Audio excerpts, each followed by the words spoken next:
The Conference of Civil Society of Nigeria and Civil Society Center for Leadership and Followership have called for collective response and support for the federal government in the fight against COVID-19.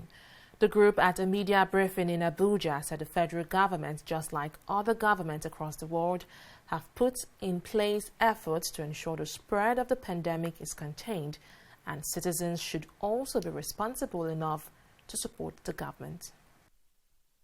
The pandemic doesn't know political parties.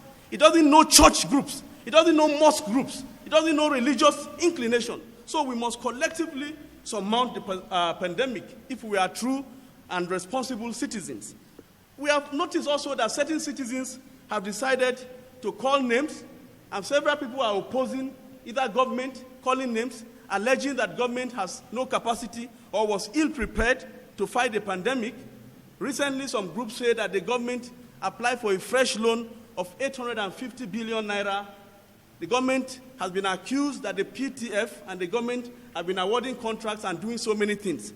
All this made us to go into in-depth investigation across the 774 local governments as civil society organizations, and we investigated and verified that in actual sense, number one, no government of the world, as we said, was prepared for this pandemic.